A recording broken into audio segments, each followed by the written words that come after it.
Unfiltered Improv, full-flavored comedy from Toledo and beyond.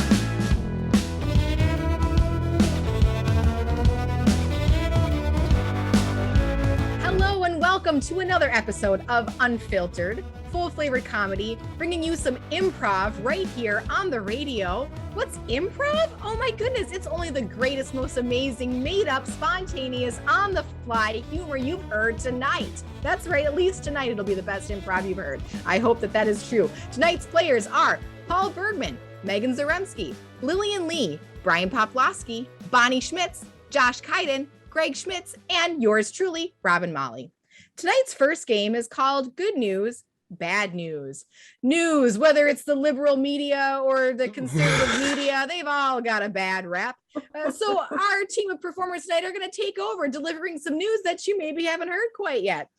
The way it works is we're going to have one player give us the good news about a subject, and then the next player in line will give us the bad news about that good news, followed by the good news about the bad news. Then we'll go ahead and get a new topic and move on with it. All right, to get us started, Josh, please tell us the good news about bologna. Good news about bologna is that it's like salami, but friendlier. The bad news about bologna being friendlier than salami is it's gonna work its way into your friend network, and it's gonna start to betray you. It's gonna start to steal your friends away from you and talk bad about you, and all your friends will be like, no, we're hanging out with bologna tonight, we can't see you. Well, of course, the good news about bologna betraying you and stealing your friends and bescouraging your name is that you will have zero guilt at all whatsoever when you bite its head off and chew it up and swallow it and poop that bologna out later on.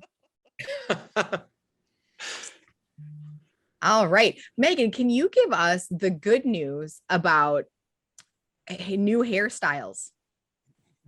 Yeah, the good news about new hairstyles is that you can laugh at yourself 20 years later. The bad news about laughing at yourself 20 years later is that laughter very quickly turns to tears when you're 20 years older and thinking about all the people who have left your life since then. Good news about crying about the people who have left your life since 20 years have passed is that you've discovered a whole new group of friends that do improv constantly and it's way better. Improv friends are the best friends. Paul, give us the next subject. Hey, Bonnie, give us the good news about pocket calculators. Good news about pocket calculators is when you need to add up some really small numbers, they're always there for you. The bad news about really small numbers always being there for you is when all the big numbers come to get you, they're not going to put up much of a fight. Mm-mm. The good news about the small numbers rolling over on you just when you need them the most is that your loan shark, the big number, right? The big guy, right? He's gonna, when he takes your hand, you're not gonna have any use for that pocket calculator, and those small numbers, they'll be dead to you as well as a result. That is good news. Brian, can you give us the good news about maypoles? Oh, the good news about maypoles is that when you install your maypole in your backyard, everyone is going to come over because everybody is constantly talking about and excited about maypoles. Well, the bad news about everybody being so excited about maypoles is that the June poles are super jealous and they are unionizing, and I think it's going to be a dangerous summer this year, you guys. The good thing about June polls organizing is they deserve equal rights. Mm-hmm. Solidarity. Well, Lillian, can you tell me the good news about candy canes? The good news about candy canes is that if you suck on one long enough, it becomes a very useful weapon against your younger brother. Bad news about using a candy cane against your younger brother is that your parents might send you to your room because they explicitly forbid you from fighting your younger brother. Good news about being sent to your room for fighting your younger brother is that now you have all the time in the world that you need to plot against him. Greg, give us the good news about Home Depot.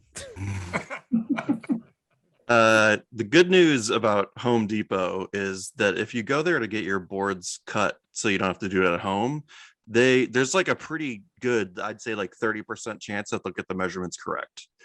The bad news about them only getting the measurements correct 30% of the time is, you didn't really want them to get them right. And so that 30% is actually kind of a bad thing, right? Because you always want things a little off kilter, a little akimbo, a little not quite right, because after all, if you're going to gaslight your housemate, your spouse, your friends, the people who live with you, for example, make them think they're growing day by day as you shorten the furniture, right? You need things to not be quite measured perfectly.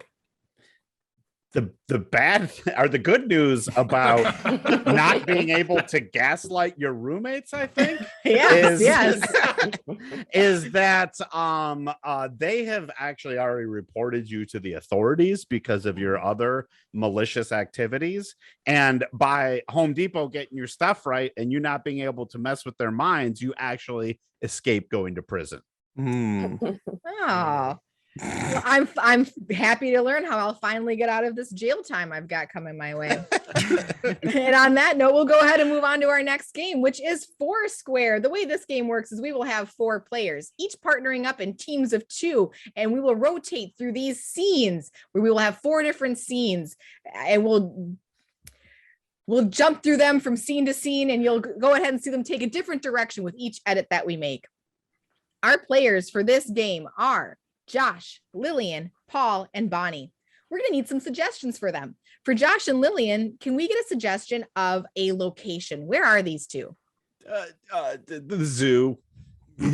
Zoo. All right. For Lillian and Paul, let's get a suggestion of an object. What is something that might be in their scene? Stapler. Shovel. I heard staple first. Stapler. Stapler. We're going with stapler for that one. And for Paul and Bonnie, let's get a suggestion of a relationship. How do these two know each other? Fishing buddies. Fishing buddies. All right. And then lastly, for Bonnie and Josh, let's get a suggestion of what was some really bad advice you've received? You should start doing improv. You can start doing improv. All right. We'll go ahead and rotate back to Josh and Lillian. Remind us of your suggestions and keep it moving along. Zoo. Lillian and Paul. Stapler. Paul and Bonnie. Fishing buddies. Bonnie and Josh. You should start doing improv. And now we'll rotate back to Josh and Lillian. Take it away. I'm not surprised that the zoo has a morgue, but I am surprised that we're having to identify our brother in it. Oh. I'm surprised and pleased. So I guess there's that. Oh, I'm surprised that you buried the axe with Joseph. Well, you don't want to be saying that while we stand here in the morgue. Right? Sorry, Terry. I just can't believe he went out in the gorilla pen the way that he did. Well, I knew he loved the gorillas, but I guess I just didn't realize quite how much. Oh. Rotate. Oh my God. Honey, I can't find the stapler. You did this last week when you said you couldn't find the yogurt and it was on the bottom shelf instead of the top. You did this 2 weeks ago when you said we couldn't find our son and he just was in a different bathroom than he usually uses. I was so glad that you found him because I was so worried. You really frightened him screaming his name so loudly. I thought he was I thought he was gone forever. I mean, he still thinks he might be a ghost because for whatever reason, you couldn't hear him screaming, "Daddy, I'm right here. I'm in the other bathroom." Rotate.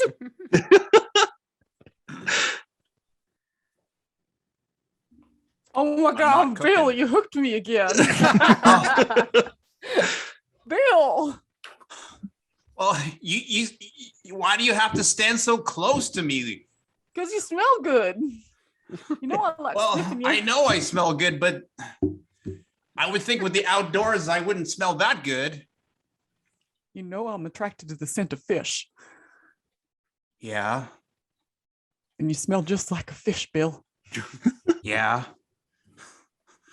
Well, And I'd just kiss you right now if you didn't. This damn hook wasn't in my mouth. Rotate. I'm so glad you decided to join the jazz ensemble, Maria. I think you're going to be phenomenal. I'm pretty excited. I'm just worried because my rhythm is so strong. Well, I mean, that's what we look for in clarinet players. So I think it's going to be perfect. Well, but I have a really hard time with when you change things up in jazz. I've only ever played notes and things like that. Oh, you're going to be just fine. Watch, I'll change things up quickly now and you'll. Don't do it. Rotate. Just like this. The zoo puts on a surprisingly good funeral. I really do. He looks so lifelike sitting there, and the smile. God. And I love that they're burying him with the gorilla. Rotate.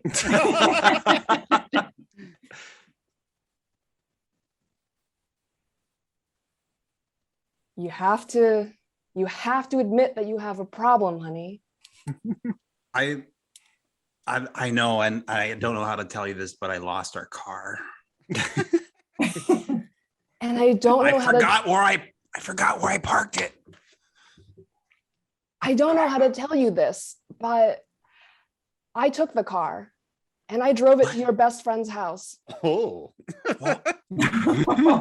You misplaced me, honey. Oh. That is deep, honey. And I'm not in the other bathroom this time. Rotate. Are you okay?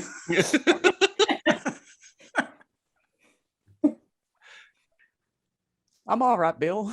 I'm all right now, I suppose. Yeah. Got this pretty cool lip ring. It does look really good. And I think that we can look forward to a beautiful future together, fishing every weekend. This is exactly what you wanted. This is what I wanted, but I just want to make sure you're finally attracted to me now. Here's the secret. I've always been attracted to you. I was just plain hard to get, like a lot of these fish. Well, now that I know you're attracted to me, I don't know how I feel about you anymore. I think it was about the chase. What? It's like our relationship is like part of this sport. And it's just, that's all it is to you. It's just a sport. It's just a game. I'm just somebody you can use. More like somebody I can catch and throw back.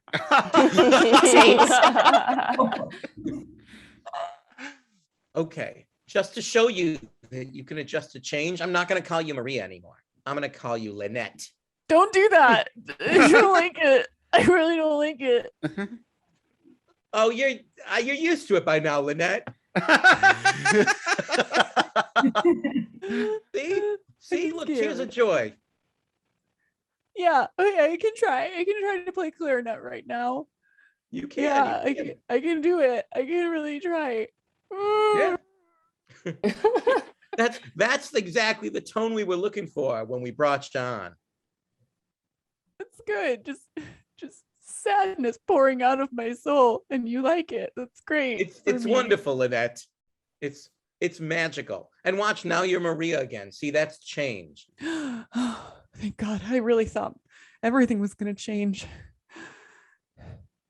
Oh, everything will, over and over and over again. You'll have a different name every time you enter the ensemble room. It'll be amazing. I'm having an identity crisis. Scene. That's what jazz is all about. All right, that was Foursquare. This next game is going to be hosted by Josh. Take it away. Great. Our next game is called Battle Scene. We will have two teams of improvisers who have painstakingly honed their craft for years, competing against one another in a knockout, drawn-out battle. I'm not sure I'm describing the game we're playing, but that's okay. Anyway, we'll have two teams of improvisers, Robin and Megan and Brian and Greg.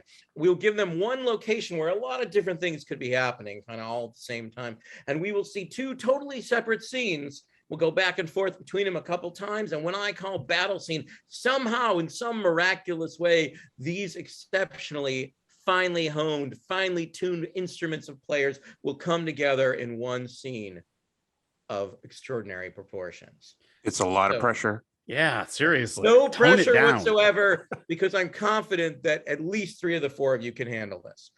Okay. I'm the one that can't. Can I get for our players a location? SpaceX launch pad. Let's say, look, can we make that a little larger? That's a kind of small place. NASA, let's say NASA headquarters. Here we go. Thank you. Robin and Megan, take it away. I measured the O-rings 3 times. That's perfect. Top-notch work there, engineer. You know, we've always needed someone as thorough as you in this program. It's the way we make things happen. I just realized I measured in inches and you wanted the report in centimeters. I think we have to cancel the launch. What? No, why would we want it measured in centimeters? This is NASA. Wait. No, you're right. I did ask for it in centimeters. Oh my God, we're going to have to cancel the launch. Am I going to be fired? No, I think I'm going to be fired. Hey, baby, right, Ronnie, I told you we could come out here on this launch pad and fool around because it's gigantic. It's a launch pad for a rocket. It's huge. I mean, it's not like they launch a rocket every day or anything. It's not. No. Our chances are pretty good to not be incinerated to death. No, and frankly, even if they shot a rocket out here, we'd probably be fine anyways because it's huge. It's a pretty launch big pad space. for a I gotta rocket. say, I'm looking around. It seems like it kind of goes on for miles. Anyway, so I know we haven't really taken it to the next level yet, but you mean under the shirt? Yeah. I was wondering if you brought the supplies I mentioned. Yes, I have the 3 different kinds of gloves so you can figure out what texture you like. I have 3 different kind of breath mints. Look, I just want you to feel comfortable here. I know that you're pushing your boundaries, just like NASA pushes the boundaries of space exploration. So why don't you go ahead and put on all 3 of those gloves at once, handsome? Oh, you're a little and freak. rotate. This is just terrible, Melanie. You've made me realize that I've been asking for measurements in inches from one team of engineers and measurements in centimeters from another team of engineers. This is going to be a disaster. My wife and children are going to starve because of this. I also have the report on temperature that you asked for. That will Fabulous work. Fabulous work. determine the temperature that our fine astronauts their bodies will be exposed to. That's and fabulous. I just realized, oh no, they're going to be exposed to 100 Celsius, not Fahrenheit. What? No, that's unfathomable heat. Oh my gosh, this is awful. We're going to have to cancel. What? You know what? I think it's too late to cancel the launch. We can take the astronauts out of the craft, but that craft, it's launching one way or another. We just have to make sure they're well hydrated. Yeah. Well, of course. But maybe I'm serious. I had been writing all these times down in Central Time, and I'm realizing now that it's Eastern Time, and this launch is happening any second now. We've got to get those astronauts out of there this minute. Rotate. Look, I know you're disappointed, but you should have known I was giving my measurements in centimeters and not inches.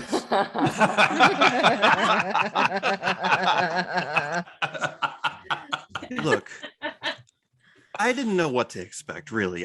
It's all unfathomable size to me. I'm new to this. I appreciate you saying that, and that's why it's your curious mind that always attracted me to you. Well, we could probably make it work. Okay. I tell you what, let's go stand under that big tube because it's the sun is starting to get a little hot out here. And that big loud tube over there. The big loud tube with all the gases pouring off of it. It looks really cool over there. The big stinky loud tube. The big battle scene. I have bad news. The astronauts read all of our reports and corrections and they quit. Where are we going to find two doofuses to fly in the space shuttle? Excuse me, where's the bathroom? Yeah, is there a bathroom here on the launch pad? We're trying to look for a little more privacy since this is such a big open space. It's huge. It's a launch pad for a rocket. And it's really hot and loud and stinky. Yeah. Melanie, I think we found a way to save our jobs. I think we Head game. Thank you to taking me to task for the size of a launch pad. and Greg and Megan, thank you for when you talk about mismeasuring O-rings and getting temperatures wrong, for recalling the funniest of all events, the explosion of the Space Shuttle Challenger. Whoa. No. Let's call it right out. All about faulty O-ring. Maybe the Mars Mars fault, lander Josh. that crashed into the surface because they got the measurements wrong is what they were referring to? I was thinking of the faulty O-rings in the Challenger. In the Challenger. That's accurate. Okay, anyway, for our final game, after that, it's hard to top it when we start talking about explosions of spacecraft. But for our final game, we're going to play There's a Blank in My Soup. I will give our players an object. I'll say, as if I'm a customer at a restaurant and they are the wait staff. I'll say, waiter, there's a tooth in my soup. And that, for example, and they will say, well, we thought you'd want to take a bite out of it, right? I've lowered the bar there for you players. See what I did? So everything you say now will be funny. So players, let's get started by saying, waiter, there's a tennis racket in my soup. Well, you told me to serve it to you. Let me just volley that right back to the kitchen. All of our other customers love it. It's getting ace deuces. reviews. She got in there before. The soups come in 3 sizes: 15, 30, 45. Oh no, I'm sorry. That was the bowl I had my balls in. Let me get you another soup.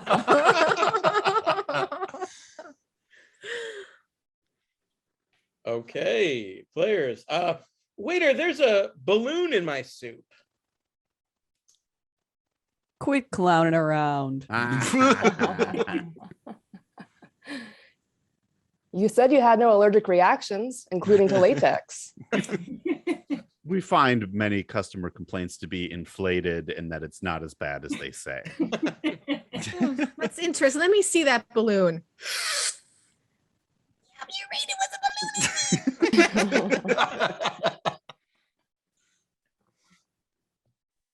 Waiter, there's a bell in my soup. You said you wanted to ring in the new year with some delicious soup. Oh my God, where's the cat?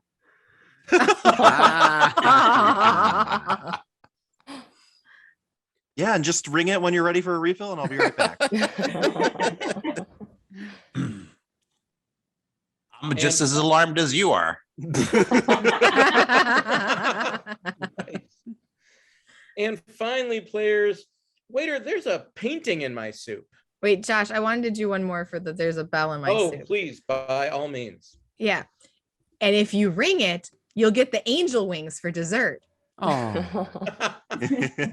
Okay, go ahead with the next one. Sorry. Okay, waiter, there's a painting in my soup. Oh, I'm sorry. Did you want that to Van Gogh?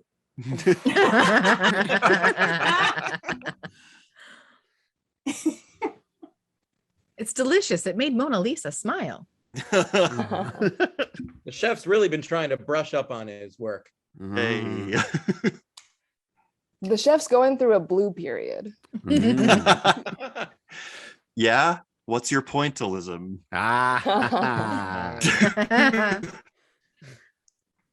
Yeah, we find that helps to easel digestion. It makes it easier for your Georgia O teeth to chew it. Oof, okay, and on that note, Georgia O'Teeth, we will call an end to today's episode, and Robin, take us home. I hope that art was not in poor taste. Oh. But of course, my closings always are, you guys. That's just the way it is. You should be used to it now since you've been tuning in week after week, and we know you're going to tune in again next week. Thank you for listening. Have a great night. Bye. Unfiltered Improv, full flavored comedy from Toledo and beyond. Hosted by Robin Molly and Josh Tynan, with editing by Robin Molly.